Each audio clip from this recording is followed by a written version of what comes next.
Welcome to episode 347 of FBI Retired Case File Review with Jerry Williams. I'm a retired agent on a mission to show you who the FBI is and what the FBI does through my books, my blog, and my podcast case reviews with former colleagues. Today, we get to speak to retired agent Michael di Pretoro, who served in the FBI for 30 years. In this episode, he reviews his assignments overseas as a legal attaché representing the FBI in Asia and Russia, and as a former Deputy Assistant Director in charge of international affairs, he reviews the evolution of the Legat program. Mike's field office assignments were the Tampa Division and the Orlando Resident Agency, the Milwaukee Division, and 15 years in the San Francisco Division working Russian counterintelligence. In 1987, he was posted to the U.S. Embassy in Manila, where he set up the first Legat office in the Philippines, where he worked fugitive matters, counterterrorism matters, and the New York prosecution of the former president of the Philippines, Ferdinand Marcos. In 1990, Mike was transferred to the U.S. consulate in Hong Kong, where he served as Legat with regional responsibility to include India, Sri Lanka, and Nepal. In 1992, he traveled to Beijing, China, and initiated a working relationship between the FBI and the Chinese Ministry of Public Security on criminal justice matters. Mike received the Director's Award for his achievements in China. In 1994, he had the honor of being the Bureau's first Legat posted to the U.S. Embassy in Moscow, Russia. For his final assignment, FBI Director Louis Freeh appointed Mike di Pretoro as the Deputy Assistant Director in charge of international affairs. In this role, he oversaw the Bureau's Legat program and FBI personnel assigned to U.S. embassies worldwide. After his retirement, Mike was hired by Goldman Sachs as a regional security director based in London. He continues to work for clients as a consultant on international investigations and risk issues. Before we get to the episode, I wanted to acknowledge that the last few weeks have been difficult as we anxiously anticipate changes that will impact the future of the FBI. My heart goes out to active employees facing uncertainty. Know that we support you and the important work that you do.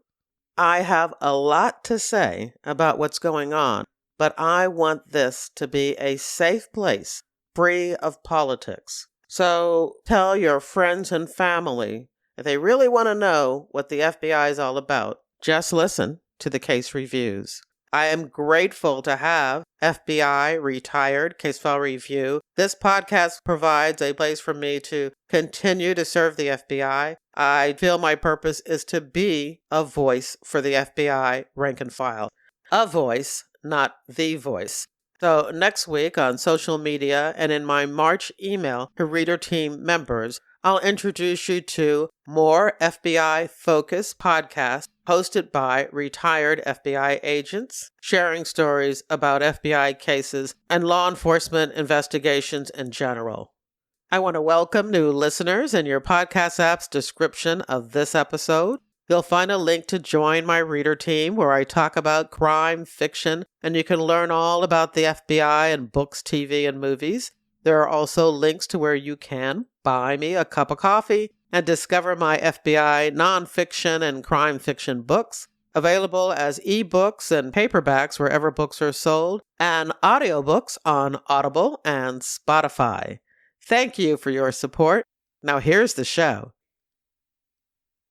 I want to welcome my guest, retired agent, Michael di Pretoro. Hey, Mike, how are you? I'm good, Jerry. Thank you for inviting me.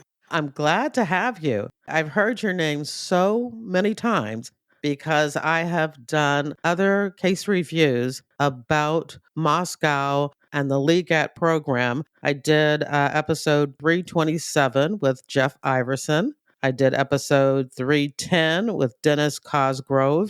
And I did episode 141 with Bill Kinane. May he rest in peace. I know all three of those gentlemen very well.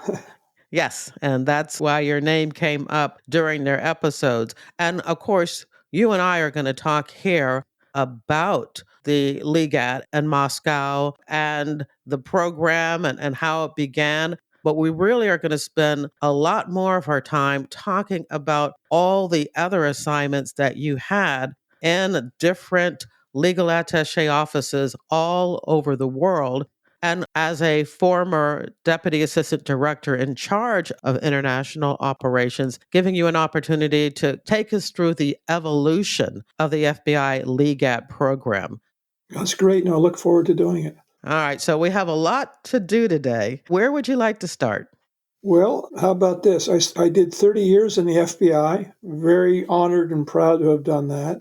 My first half of my career, the Bureau sent me as a young agent to language school in Monterey, California. It was like dying and going to heaven because I was living in Monterey, I was learning a foreign language, Russian, and I was being paid to do it. And I got really lucky because at the time when I went to Monterey, learning Russian, the predicted career path would be that you would go to either Washington or New York to work on the Russian squads in one of those two places where the Russians had diplomatic establishments. But the luck for me was that this was 1972. The Russians opened up, or we allowed the Russians to open up a consulate in San Francisco. And it was my luck to be assigned to the new squad or squads in San Francisco to work against the Russian counterintelligence. And I did that for the next 15 years. And then in late 1986, we, the U.S., kicked out over 100 Russian diplomats, persona non grata, declaring them to be spies. And in a sense, I was out of a job. But my luck continued in the sense that also in 1986, in the Philippines, the former president Ferdinand Marcos had been overthrown. The new president, Cory Aquino, had come in, and there were a number of American fugitives that were hiding out in the Philippines. There was no extradition treaty. And under the Aquino administration, they allowed the U.S. Department of Justice and the FBI to send an agent to the Philippines to work with the Philippine authorities to find, apprehend, and then return to the U.S. a number of American fugitives. And I was lucky. I raised my hand. Actually, I think Bill Kinane, late Bill Kinane, my former partner in Moscow, we worked on the same squad in San Francisco at the time. And I think he was the one that showed me what we then called a teletype, putting out the advertisement about looking for an agent to go to the Philippines. So I raised my hand, and fortune smiled upon me. I was sent to Manila, first as a TDY agent, and my initial mission was in the Philippines, to work with the Philippine authorities looking for American fugitives. Well, I have to stop you and ask you, why did you want to go to the Philippines? They don't even speak Russian there. I've always been interested in the Legat program, even as a young agent.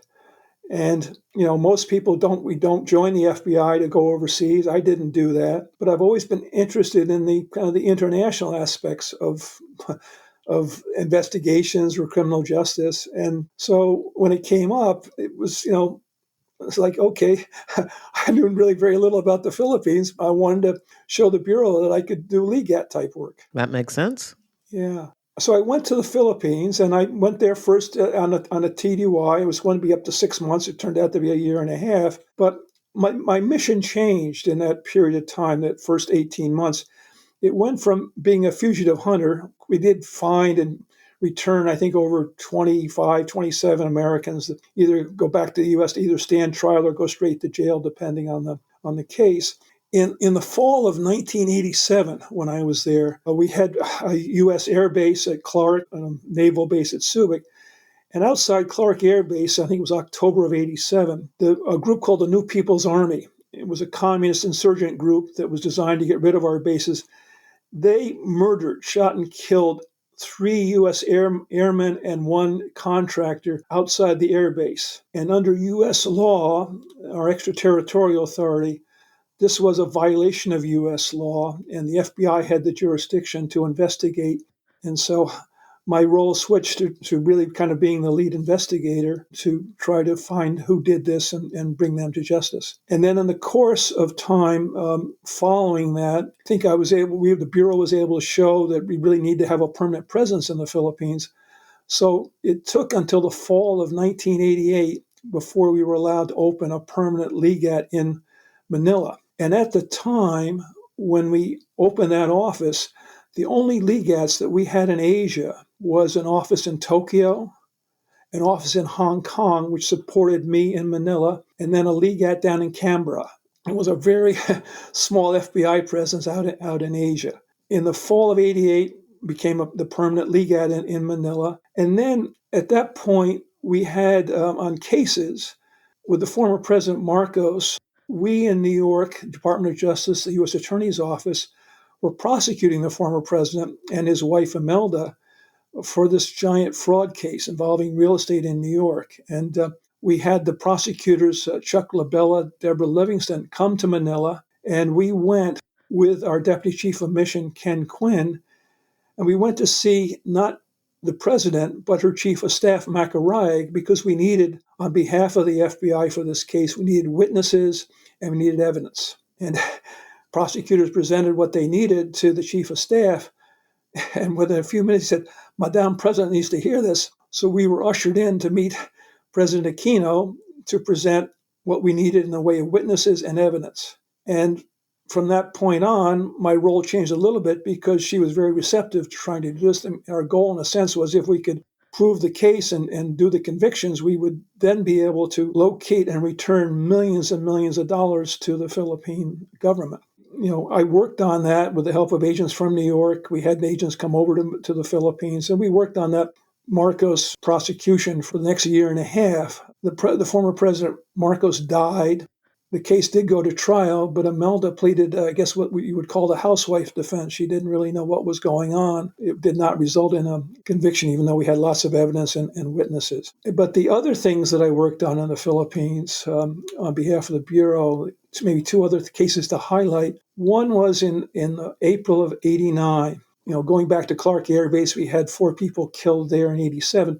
But in April of 89, a member of the U.S. Embassy staff, Colonel Nick Rowe, who was a Vietnam War hero, he was a former Special Forces guy.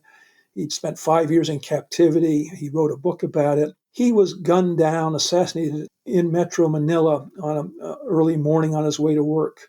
And I, along with others, worked on that case very hard to try to identify who did it and bring them to justice, either in a Philippine court or in the U.S.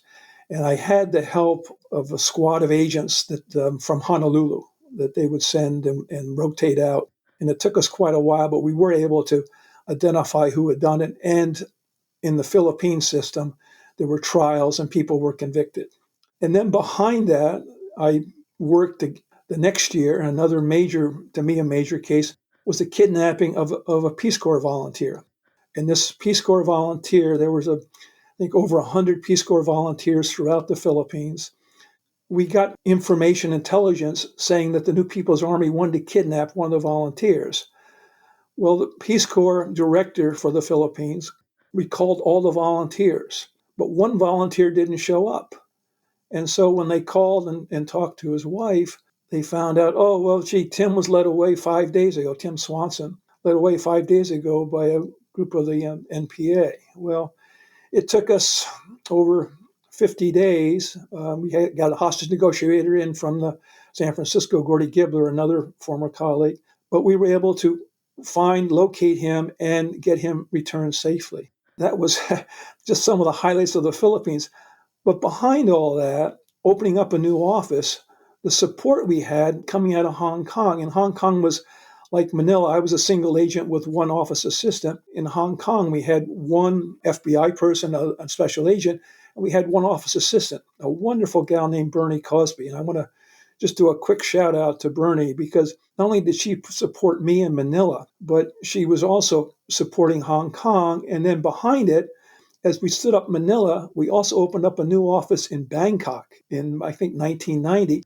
And Bernie, as 1OA, was supporting all the commo and the teletypes and that for 3 Legats and 2 new ones. And I think in some ways that being out in Asia for the Bureau was like one ranger, one riot. Well, it was one ranger, one riot as far as an FBI investigator, plus a big one. It was like Kimosabe and Tonto, because without Bernie Cosby, we would have been dead in the water as far as trying to collect information, find out, report information, and make it all work. Now, what year was this again?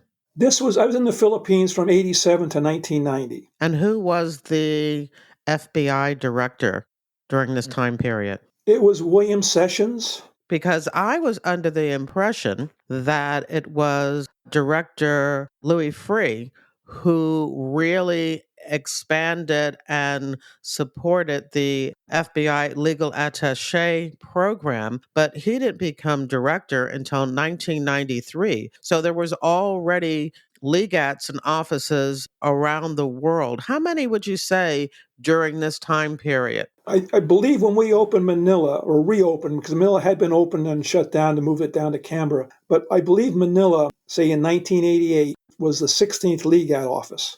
Sessions was a director, but there was an executive assistant director working for Director Sessions, Buck Revell. Oh, I know Buck, and I've interviewed him twice on this show. There you go. Well, he was a visionary, from my take. He was a guy that was really supportive of the Legat program. He really believed in it. He was the most senior FBI person to ever visit me in Manila. He was really the guiding force for trying to expand the Legat program based on the Bureau's needs. I was in Manila, and when we opened Bangkok in 1990, Lowell Strong was the then Legat in Hong Kong. He was chosen to establish the office in Bangkok, the new Legat, which created an opening in Hong Kong. I applied for that, and I was successful. I was chosen to move over to Hong Kong, and I did that in the fall of 1990. And I served there for the next 4 years. Almost immediately when I got to Hong Kong, I had a different role. In Manila, my assignment was just the Philippines, and that was more than enough. But in Hong Kong, because again, the Legats in Asia were so small, I had regional responsibilities. And my region, when I first got there, included India, Sri Lanka, Nepal, Hong Kong, and Macau. In 1992, I was able to get an invitation from the Chinese, from the Ministry of Public Security, to inviting us up to Beijing to talk to them about establishing a working relationship with the Ministry of Public Security, principally focused on Asian organized crime. And from that point on, my territory also included China in the fall of 1992. Do you have support there as the legat there in Hong Kong? Do you have assistant legal attaches working with you? When I went to Hong Kong, it was just 2 of us. It was Bernie Cosby as the OA, and she was outstanding, and myself. I would get, though, because of the workload, because of this huge territory and the number of investigations, I would get TDY support, and I would get an agent coming out. We never had, at least in my time, and I left in 94 to go to Moscow, I never had an assistant legal attaché. It was just a 2-person office. It was a lot of territory to cover. Yeah, that sounds like a lot of work for one person. Tell us about language barriers. Well, for China, I don't speak Chinese. I was inspected in Hong Kong. I think 5 inspectors came to Hong Kong. And the local guys I work with, the liaison guy said, "What'd you do wrong? How come there's 5 guys inspecting what one guy does?" And I said, "Hey, what do I know? It's just Hong Kong." But the bottom line is, for the inspectors, I spoke enough Chinese to get in a taxi. He could take me to police headquarters, or I could order a meal. But I did it. It was a barrier. So if I went to Beijing, starting in 92 for the next 2 years, to talk to the Chinese on FBI investigations, I would meet with their Interpol section, and they would have English-speaking Chinese officers, and that was how we would be able to communicate. But I could not speak to them directly in Putonghua or Mandarin. My language capabilities were not that extensive. And for India, when I went, and I would go to India on a quite regular basis, I would go there 4 or 5, 6 times a year, sometimes more often, depending on the cases. But for India, it was all the conversations were in English. Now, it sounds like when you were in Manila, You had a set assignment. You knew why you were there. You were working on a specific case. But I would imagine in Hong Kong and India and all the other places that you covered, that there are a variety of leads and assignments and requests that are coming through. So, why don't you tell us a little bit about some of those that you recall that you were able to work on? Well, for India, a principal thing that I worked on in India was the issue of terrorism. And for the Bureau, it was Sikh terrorism. In India, they were having problems, especially up in the Punjab, with Sikh terrorists that were using the U.S. as a base of operations to help fund the terrorism in India. It was so more of an Indian problem, but again, it was a base for them in the U.S. So I would work with Los Angeles field office or the San Francisco field office, maybe Seattle. They would gather information, and I would go to India and work with the Indian Intelligence Bureau, share some of this information, always being cleared ahead of time as to what I could or couldn't share, from headquarters. I would say, hey, we have this information. But we would share and we would try to work together to prevent acts of terrorism. And then one of the saddest things on the terrorism side was going to India for the Pan Am 103 case, the bombing in Lockerbie, Scotland, in I think it was December of '88, where 270 people lost their lives. Well, one of those victims was a young Indian woman, a student, I think a graduate student or a university student who had lost her life. And at the crime scene in Lockerbie, we had collected, the Bureau and the Scottish authorities had collected jewelry and other items, and we were trying to identify who they belonged to. And I had like a photo album, and I went to what's now called Mumbai or Bombay. I went accompanied by a couple of Indian police officers, and I went to see the parents of this one victim. And it was one of the saddest times in my FBI career because they were, very wonderful older couple. And you could just see that showing this photo album just brought back all kinds of memories of their daughter, and they were very, very kind. But it just brought home to me, the tragedy of one of the victims of the Pan Am 103 bombing, and they did identify some of the items in the book that I had. And working in India, I would work with either the Intelligence Bureau on the terrorism side or what they called the Central Bureau of Investigation for the white-collar crime type stuff, fraud, whatnot. And it was a good working relationship. The one problem was, and fortunately now the Bureau has a Legat in Delhi, is you go there, you get a lot of cooperation while you were there, but once you got on the plane to leave, sometimes they would forget about your requests on a Bureau case, and you'd have to kind of get on a plane and go back again to kind of get things moving down the road further. So, but it was good. And then for China, switching gears a bit, we got into China in 1992, and the first time we went to China, it was four of us from the FBI. Jim Moody, who was he was in the organized crime section chief. He was a bit of a visionary because he had a hand in Russia too. But for China, Jim came over with Tony Lau, who later became a Legat in Beijing, and one other guy. And there were four of us. We went up to Beijing on the initial meeting with the Chinese to talk to the Ministry of Public Security about what we call Asian organized crime. And it was the beginning of a relationship of trying to exchange information and get the Chinese to help us with the problems we were having with Chinese gangs in the U.S. And one of these gangs is a New York gang called the Fuq Ching. They were involved, I don't know whether you remember, I think it was 1993. There was a ship that sailed into Flushing Meadows or something. It was right outside New York City, and 10 illegal emigres from China jumped overboard and drowned. Kind of a black eye for the U.S., black eye for China. I went up to Beijing that fall, and we already had a bit of a working relationship with the Chinese. And I went with our ambassador at that time, was Stape Roy, and we went and we talked to the Chinese government. We had identified one of the organizers, one of the snakeheads, as they call them, behind the illegal aliens that had been sent over. And it was a guy named Guo Liangxi, who was the head of the Fuq Ching out of New York. And at the time, New York was working very actively on the Fuq Ching, and they had court-authorized wiretaps which indicated that Guo Liangxi was hiding out in China in Fujian province. And I shared that information with the Chinese saying, hey, we think this guy is one of the ringleaders of what's just happened. What can you do to find him? And if you found him, would you be willing to arrest him and in the absence of an extradition treaty, would you be willing to repatriate him or declare him persona, or send him to the U.S. to stand trial? I don't know what the Chinese did, but whatever they did, they flushed him out of Fujian province.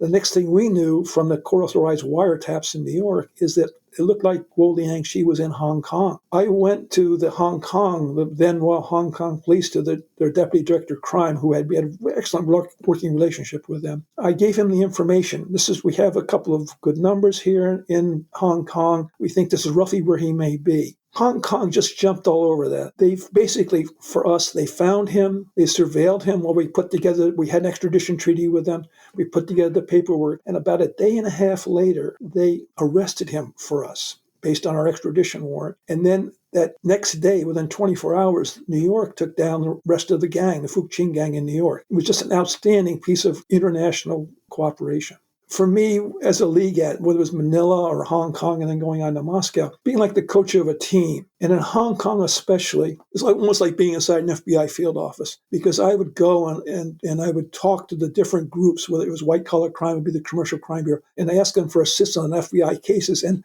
I'd ask them to help us with maybe A. Sometimes they not only help us with A, maybe getting a witness or evidence, but they do B and C also. It was just really an outstanding working relationship. And then, as you mentioned earlier, Director Free came on in 1993 as the new director, and he really was focused on the Legat world and really in the best interest of the Bureau, because there were more and more cases the FBI was working that had international aspects to it. And I first met Director Free for what I had been able to do with the help of others in getting the Bureau into China. I went back to Washington, to headquarters, in the spring of 94, and I was given a director's award for opening up the Bureau's working relationship with the Chinese. And that's how I first met him. But with my Russian background and looking to maybe open an office in Moscow, I had a bit of an entree about raising my hand to go to Moscow when we opened the office there in 94. Let's back up a little bit, because there are young people listening, who don't really know a lot about the collapse of the Soviet Union. So before this time period, what were the chances of there being an office in Russia, in Moscow? Well, the former Soviet Union collapsed in around 1991. The chances of when I learned Russian in Monterey in the early 70s, the chances of an FBI agent being in Moscow were zero. In the early 90s, after the collapse of the former Soviet Union, it was still not really in the cards. The prelude to the Bureau getting into Russia, it goes back again a little bit. Maybe Jim Moody, who at the time, this is like, say, around 1992, he was running the organized crime section chief.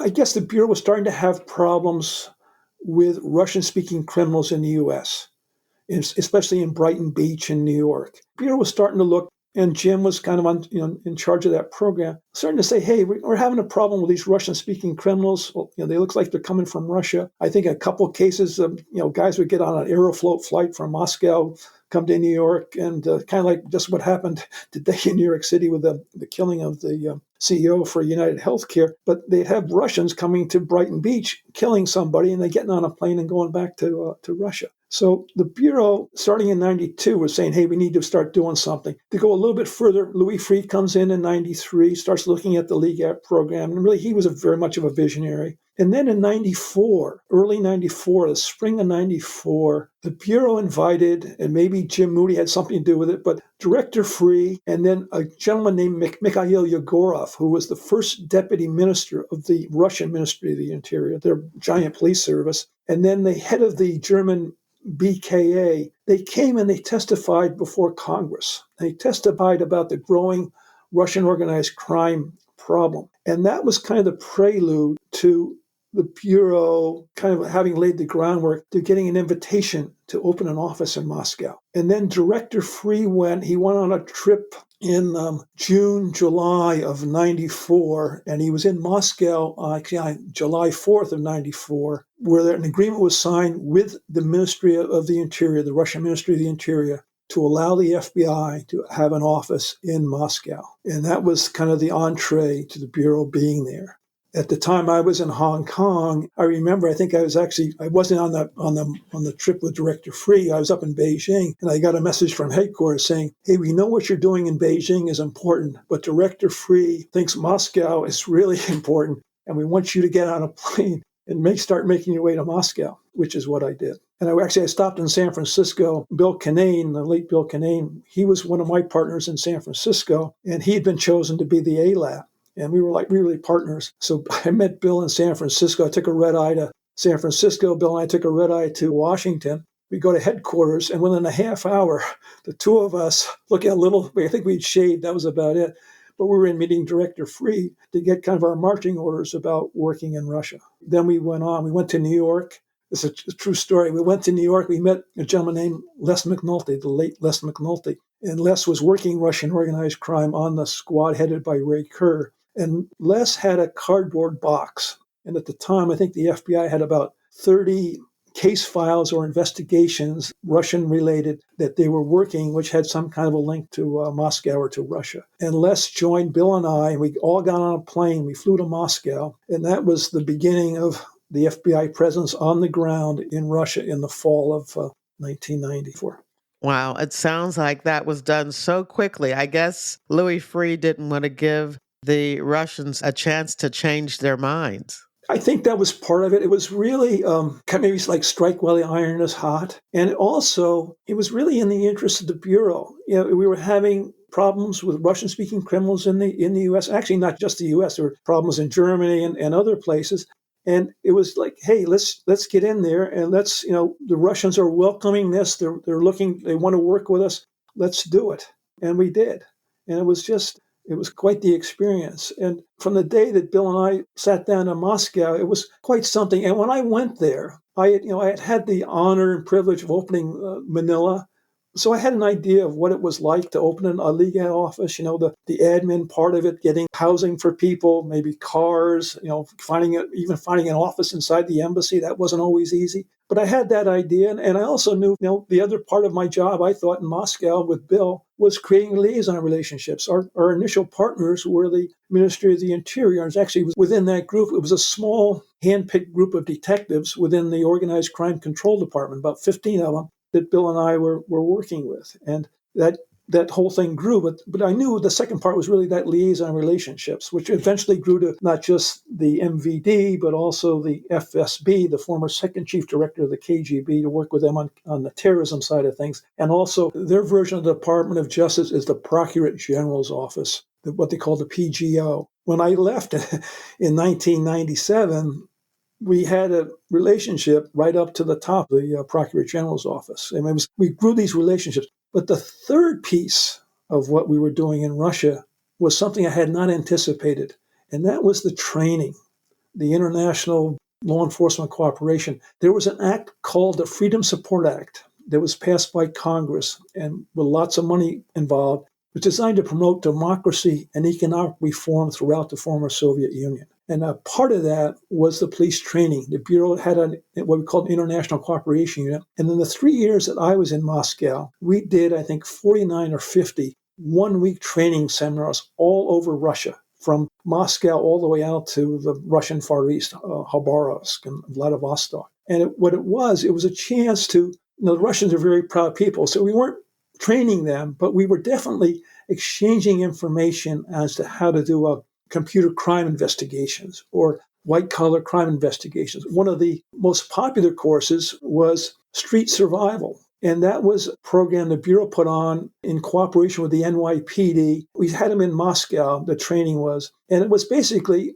and in Russia, they were having problems with policemen being killed on the streets. It's basically, how do you protect yourself as a law enforcement officer on the streets? And the class was designed for maybe 50 officers to attend. And it was held in this auditorium in Moscow, one of their training academies. And it was only a 5-day course. And I remember going to it, especially at the end to take part in the graduation ceremony. And I bet you in that audience, there were about 300 Russian law enforcement officers there, because they had heard by word of mouth from their fellow officers how valuable this information was. And there they were. And so, it was tremendous cooperation across the board. And that training that we did throughout Russia was that third piece was really, really an excellent thing to do. This would be a great opportunity, a teachable moment to talk about what you didn't do in Moscow. And I think a lot of times when people think of the FBI and Russia, they think about the intelligence and national security. So why don't we talk a little bit about that and who actually would be responsible for those type of activities in Moscow, Russia, or any of the other countries overseas where the FBI is present? I think Moscow is an excellent example. When we opened the office in Moscow, we were the first U.S. law enforcement agency in Russia. The only other foreign law enforcement agency in Moscow at the time were the Germans. But going back to the American side, within the embassy, you had different sections. Obviously, you had the CIA. They were there. They had a station, and they were there. Their mission is intelligence gathering to best protect America. We also had a political section, and their role was to gather information about kind of who's who in the Russian political arena to best serve American interests. We had other different sections. We had a group from State Department called INL, International Narcotics and Law Enforcement, and they had kind of the training piece. They were the ones that were in charge of the money that was being used for training, including the FBI training, but other agencies would come out. They would be maybe the DEA would come they would come out of Vienna, but they would come to do some training, or the U.S. Customs Service would come to do that. But within the embassy, on the law enforcement piece, it was the Bureau. Other important player within the embassy, as far as the FBI went, is the Regional Security Office, or officer, the RSO. They're diplomatic security, and they're designed to protect the Americans and the building from any harm. But they also had one of their younger officers, one of the assistant RSOs, Brian Cook. He had the charge of working on Russian organized crime as it might impact visas and whatnot. And so Brian would be somebody that we would share information with from time to time as appropriate. And within the embassy, we would share info as necessary. For the Bureau, our mission was just liaison. We weren't there running the streets of Moscow like we might do in New York or San Francisco, talking to sources, whatnot. Our sources really were the Russian law enforcement agencies we were talking to. And it was through them that we would gather information. But as we focused for the Bureau on the criminals, Russian organized crime or the Russian fraudsters, almost immediately in Russia, especially in the 90s, a giant free-for-all, it would take us into the Russian business circles, and then it would take us into the Russian political circles. Sometimes we would gather information that was really, it wasn't of investigative interest. We couldn't use that as evidence or go, for a prosecution, but it sure as heck would be of benefit to the U.S. government to know about somebody high up in the Russian government who's involved in this or that. And we would, inside the embassy, we would share that. And at the time, when I was there, the political counselor was a gentleman named Bill Burns. Bill Burns is today's director of the CIA. But Bill was just an outstanding gentleman. He was just, and it was nothing that we shouldn't have shared. He was a great partner. The agency, we would talk internally to them. When we first got there, as I said before, our partner was the MVD, especially this one group. Shortly after we got there, one day the phone rings and either Bill or I answer it, and it's the FSB, the former second chief director of the KGB. Basically, we heard you guys are in town. We want you to come down to visit us, to come talk to us. Well, Bill and I look at each other and say, hey, we kind of know, because Bill came out of the counterintelligence side of the house too. We know who these guys are. We said, if we're going to go down there, the guys that had within the U.S. Embassy who have a relationship with these guys is the CIA. So we went and we talked to the station chief and his deputy, and we went down together just to open up the door to start talking to these guys. And then after that, Bill and I would go separately to start talking to them mostly on the terrorism. And on the terrorism side, one of the major issues in Russia related to terrorism was the issue of the smuggling of nuclear materials. In my time in Moscow, in the 3 years I was there, we had probably maybe 10 cases or investigations with allegations that a criminal gang or somebody had gotten their hands on nuclear materials. And one of my biggest fears in my time in Moscow was somewhere or other those nuclear materials, maybe a suitcase bomb, would end up in New York or some U.S. city and be exploded. It didn't ever happen. But when we went to investigate those things, it was the FSB that were our liaison partners to work through these things. That just sounds like, the stuff that's in movies and TV shows. Did you ever feel that as you're walking the streets in Moscow at that time? Well, I spent 15 years doing counterintelligence work, which includes surveillance. Because of what our mission was in Moscow, which was really the focus on the criminal elements. I mean, we had no counterintelligence responsibilities. It was just the criminal stuff and the terrorism stuff. But because we were going up against the bad guys, the organized crime guys, Bill and I would be watching our backs. And to fast forward a little bit, I haven't really talked much about the Russian criminal organization we were looking at, but there was one major Russian organized crime figure, a guy named Ivankov. Yaponchik was his nickname, or Kluchka. We worked very closely with the Russians, and especially with the MVD, the Investigative Committee, and the New York office, a squad headed by Ray Kerr, Les McNulty, Mike McCall. And we were able to, by working with the Russians, New York prosecuted successfully and convicted Ivankov of extortion and I think several violent acts, in part based on evidence and witnesses we were able to get for them from Russia. But what that did for us, it's a long-winded answer, put more of a bullseye on my back and on Bill's back, because we started getting reports from, I think, 4 or 5 different FBI offices in the U.S. working this stuff, that the thought was, why don't we kidnap one of the FBI guys in Moscow, and then we can exchange him for Ivankov. Well, it didn't happen. What it did do, Jerry, is all the skills I knew from my days doing surveillance, I used to kind of watch my back and help Bill watch his back as we worked there. It never happened. Nobody ever tried to grab us, but we sure as heck, we're not walking out the door with our heads down. Bill mentioned his wife was with him during some of the time that he was there. Did you have family when you went to not just Manila, but Hong Kong and Moscow? Yes, my wife was with me in both Manila and in Moscow. I have 4 grown kids, and in Manila, 2 of our sons were there. They were in high school. They went to the international school. They were there. And then in Hong Kong, our daughter, who graduated from college, lived with us for a while and had a job working in Hong Kong. But in Moscow, it was just my wife and I. And she too, I mean, she hasn't been trained, but anyway, we have the a little bit of the art of street survival. Yeah, that's exactly why I asked that question because I could see the danger in not just you and Bill having to worry about being kidnapped, but your family members also. And that's a great lead in, because I mentioned Bernie Cosby, the support that I had out in Asia, and that Bernie gave not just me but others. But we also had, when it comes to the spouses, we never really. When my wife went to Manila in the late '80s, there was no program. But Yvonne Virtue, she was at headquarters in the International Operations Section. Kitty Hempel, they worked with State Department, and they came up with a program for spouses, for when spouses were being sent out, accompanying their families, whatever, going out. They would go to some kind of training sponsored by the State Department. It was a beginning of a program, and Yvonne Virtue was the lead on that, and that was really an excellent thing that the Bureau did.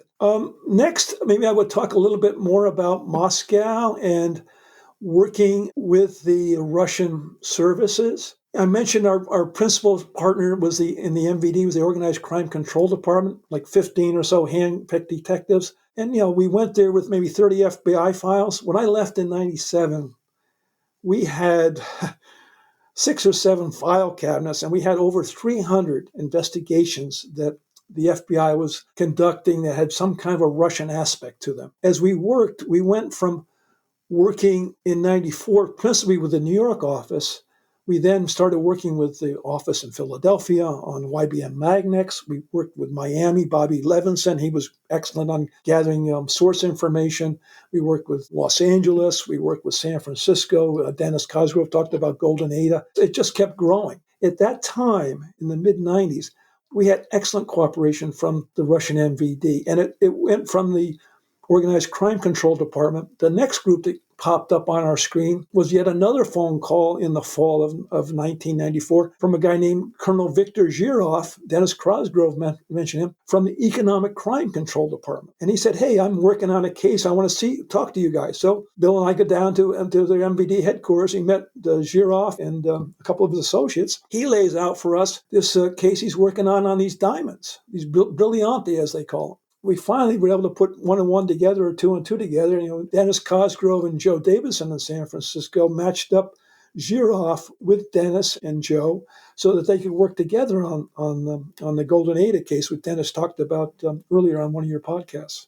Yeah, that again was episode 310, and it was a fascinating look at the illegal diamond smuggling. And then the other thing that we did, it wasn't just the Bureau in Russia. Because of the way this Russian crime problem had grown, in backing up a slight bit, in the fall of 94, shortly after Bill and I got there, we had a meeting in Moscow, we being, I believe it was the Italians, the Germans, the US, and the Russians. It was like a Russian organized crime working group. And at the time, the thought was, okay, let's identify, which we did, the 5 major Russian organized crime groups which have an impact outside Russia, be it in Italy or Germany or the US. And one of them was the Ivankov group, which we did take down in New York in 95. But there's also this guy, Semyon Mogilevich, who was part of another group. It ends up being part of the Philadelphia investigation of YBM Magnex. He was associated with that. I have to interject and just say that was off of my squad. Charlie Murray worked that off of our squad. And I also think John Terry at one time worked that. So maybe I can get them to come on and talk a little bit more about that case because, yeah, that was pretty fascinating too. Oh, sure. That case still has legs in the sense that Mogilevich, I believe the Bureau, he's still wanted by the FBI. He's a fugitive. I think there's like a $5 million reward. And Mogilevich is currently hiding out in, I believe, in Moscow. So anyway, the bottom line is there is somebody who's still a wanted fugitive, in that investigation. So we had this 4-member working group focused on 5 major Russian organized crime groups. And one of the other groups was the Solsovskaya, which was probably one of the most major, if not the biggest group, it's like a La Cosa Nostra, like a John Gotti type family. But we ended up having pretty doggone good cooperation. It went from bilateral U.S.-Russia to multilateral. And then in that group of 4 that started out in the fall of 94, it grew to like a 6 nations working group, which also included the UK and Canada. And I don't know whether that group still exists, but it was just really a great way of law enforcement working together to solve a major crime problem. We also started to try to expand in my time in the 95, 96, 97 in Moscow to work with the Israelis, because Israel has this right of return in their country of about 6 million people. I'm a little dated maybe on the numbers. At least 1 million of the people that had emigrated or were part of in Israel had come from the former Soviet Union, were Russian speakers, right of return, you claim Jewish ethnicity and bring your money in. We don't ask too many questions. And at first, when we started talking to the Israelis, we were having a problem in the U.S. with Russian-speaking criminals with Israeli passports.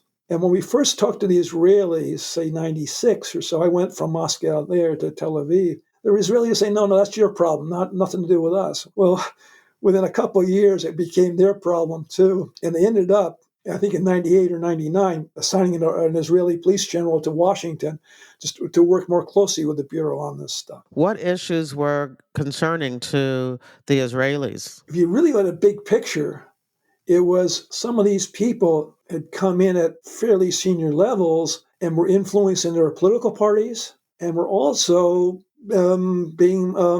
influencing their media. And behind that, it was the fraud.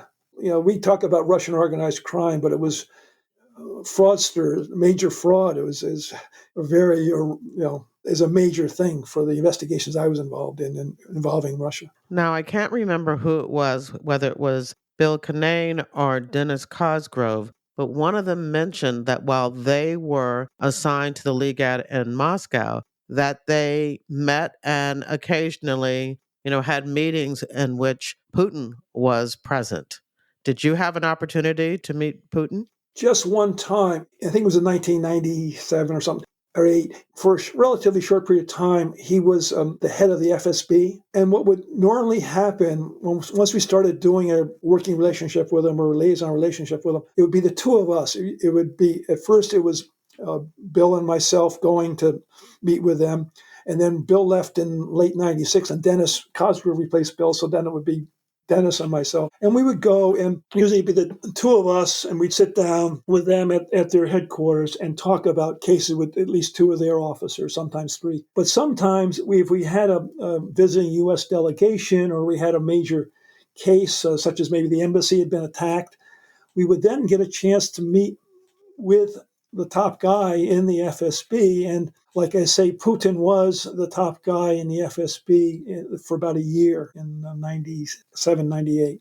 And Putin just looked you in the eye. He's kind of the same guy you see on TV, just a little older. But it didn't matter whether it was Putin or somebody else. You kind of get at least in some of the meetings, you kind of get a lecture from them. Now, don't you guys do this or do that? And you kind of listen to them politely and say, oh, yeah. Now let's get down to business. And usually that's what you could do. Then you get through the bluster and then you start talking concrete stuff. But it sounded like he was not friendly and was kind of suspicious of the FBI's presence in Moscow.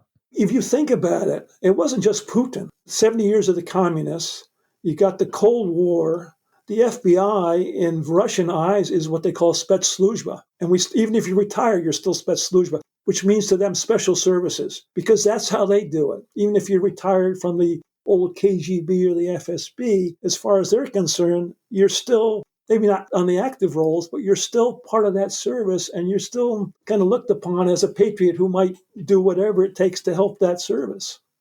For us, the FBI, we have that bureau, just like the CIA, you have that special ring to you that, there's going to be a lot of suspicion. Oh, you guys are really just spies. Watch out. Here comes the FBI. And the other trick is that, you're there in Moscow. We're liaison officers. We're not running the streets. We're not doing anything we shouldn't be doing. We're not out trying to meet sources. So on the one hand, because the Russian criminal guys would like to come after you, you got to watch your back, but you can't be too surveillance conscious. You can't be ducking in and out of doorways or whatever, because that will make the home team, the FSB, who have a watcher service, that will make them suspicious that you are up to something. So it's kind of a little bit of a delicate dance. Oh, I can see that. Yeah. The thing about working in Russia, and it goes to suspicion, there was a lot of the old Cold War mentality to get over. And some just like the Bureau, some people were never, and today I don't blame people. I don't really like what's going on with Russia either. But there was a lot of the Cold War suspicion. And we had to overcome that. We were just there to work straight up law enforcement. What it took for us was the Ivankov case. And when New York, Ray Kerr, Les McNulty, the late Les McNulty, Mike McCall, and all the guys working on Ray's squad, and working with the U.S. Attorney's Office, when they put that case together and they convicted Ivankov, boy, for us in Moscow, especially with the Russian MVD, we were made men. The suspicion was still there a little bit, but doggone it, you guys are strogi cheloveks, as they would say. You're strong people. If you can take down a genuine Russian godfather in New York, we gained so much credibility with the Russian services, the MVD, the FSB, the Procurator General's office, with that Ivankov conviction. And after that, when we first got there, we'd always have some kind of an escort. My third year in Moscow, I could walk into MVD. It's like going into FBI headquarters, but I could go in there. I could pretty much go in there without an escort. I remember one time I got invited to a promotion party for a Russian police general. There were 20 police generals and me, Russian police generals. It was almost like flipping on a light switch, because with that Ivankov conviction, we had proven to them that we were tough people and we could take on criminals, and we were people that they could really work with, is really what it came down to. And another case that we worked in, cybercrime, just came to mind, is what we call the Citibank case. And that might be another thing at some point for one of your podcasts. I think Steve Garfinkel out of New York worked that. He was a case agent. But it was mid-90s, and it was Citibank had inside job, but some buddies, more than one person, were moving money from real accounts to dummy accounts. And it was, I think the amount was like $10.4 million. And Citibank, bless them, fairly early came and talked first to New York, and then when we started, we talked to them in Moscow too. And we got onto it fairly quickly. We worked with the Russians, and we identified 6 people, Russians, that were involved, that ringleaders. I remember where they were operating at. It was up in St. Petersburg, the ringleaders, and it was just like a little hole-in-the-wall apartment. But what it did is, once we identified them, and Citibank, we worked with Citibank, New York, we were able to identify the ringleader. And I remember one day my phone rings, and it was the head of their organized crime department, Colonel Serebryakov, saying, hey, this guy that you're looking for, we got word he's going to get on a flight to go to the UK in the next day or two. What would you like us to do? I said, well, if you can you tell us the flight info? Because we have an extradition treaty with the UK. And that's what happened. We kind of lined it up. The guy gets on a plane. He flies into London. The UK authorities grab him. It took a while to do it, but we extradited him back to New York to stay on trial. And then we were able to recover, I think, of the 10.4 million, we collectively were able to recover 10 million of that stolen money. Wow. So we wouldn't never have been able to do that if we hadn't been on the ground in Moscow.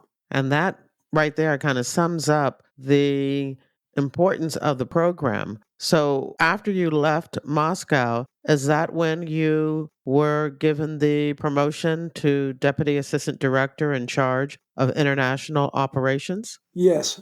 When I first went to Washington in the fall of '97, Alan Ringo was running the program, and I walked in. Alan is a really good friend, and he told me 2 things. He said, one, he'd just been put in charge of the white collar crime program, which is the biggest program that the Bureau had. And 2, he's going to retire in a few months.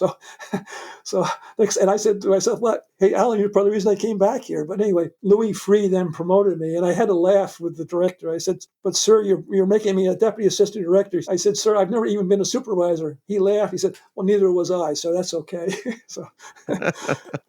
And the program, being the DAD of International Operations, I guess it's a division now. At the time, I think we had like 20 and Louis Freeh had helped start setting up new Legats. So it was like 27 or 28 Legats, and we were growing. And the Director Freeh, his focus was a lot on the international stuff. And in part, it was the right thing to be doing, because in my time as the DAD, my estimate was that about 45% of the FBI investigations had an international aspect to it. About 12 years later, when Bob Mueller was a director, I had a chance to sit down with him in his office. I shared with him, my time as the DAD, the 40 or 45% of the Bureau's cases. He told me at that time, this is at least 10, 12 years ago, it was 90% of the FBI's investigations had some kind of international aspect to it.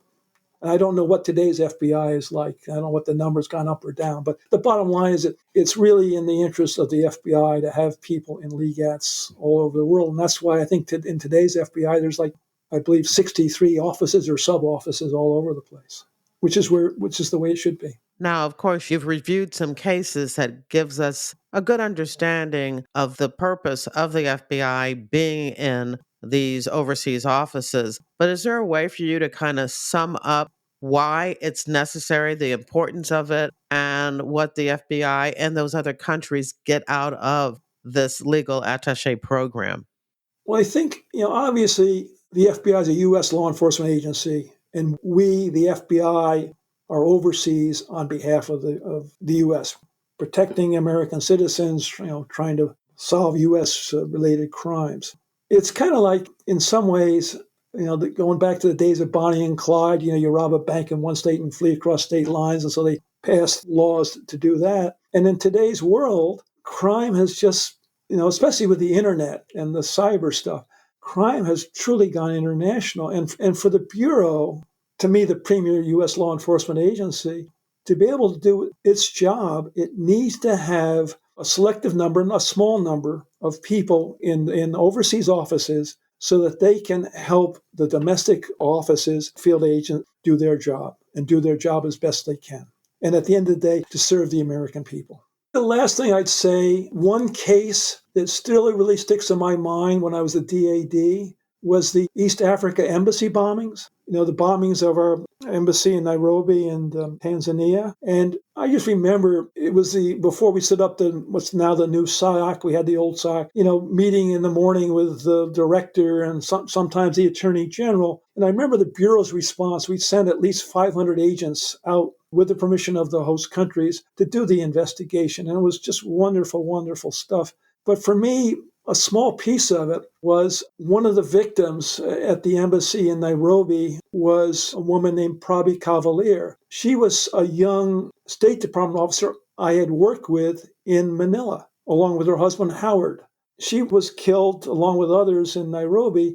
And I remember in Washington getting with Howard and, sharing, condolences, but also, seeing, firsthand, the impact on him, but also the reason why the Bureau, we are doing what we can to bring people that do this stuff, bring them to justice and help people like Howard and all the American people.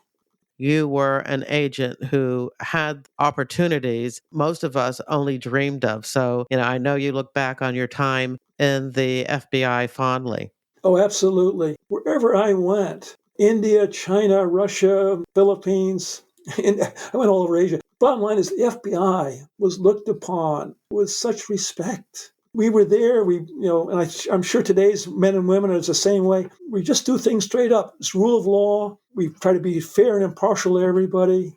And it was, it just really came through with all the foreign police counterparts I worked with. To me, law enforcement is law enforcement the world over, no matter what country or what organization you represent. Well, I think it is that time for me to ask you my standard questions of when and why you joined the FBI. In my time, we used to have what they called career days. And I was in college. I went to a career day and the FBI agent spoke, and it sounded really interesting. Then I was in law school, another career day. And so it was the public service part of it that really attracted me. I applied. Money was never a big deal. I had no idea what my salary was, but just the idea of serving. My dad was an Episcopal priest, maybe the ministry, whatever, but it was just, and he served people. So it was just this service part, doing something. And I know in my 30-year FBI career, for me, it rang really true because every day I would kind of go home and I'd be tired or whatever, but I always felt like I had done one small thing that day to help somebody. It was the service part that was the attraction. And it came true. And what year did you join the FBI? 69. It was the days of Hoover. It was almost a very short career, too, because it was in the days when we did the training in Old Main Justice Building. And one morning I walked in, and there was kind of the short guy pushing the buttons for the elevator. So I said, 5, please. The next guy comes in and says, good morning, sir. The third guy comes in and says, good morning, Mr. Director. And I thought, uh-oh, this is going to be a short career because it was Hoover pushing the buttons. Oh, I had heard stories that they would call down and warn everybody, and they would clear out the elevator so that no one would be caught on the elevator with him and risk their careers. See, I was such a naive agent. I thought he was the elevator operator. So, Oops. yeah. And so when did you retire? In 1999.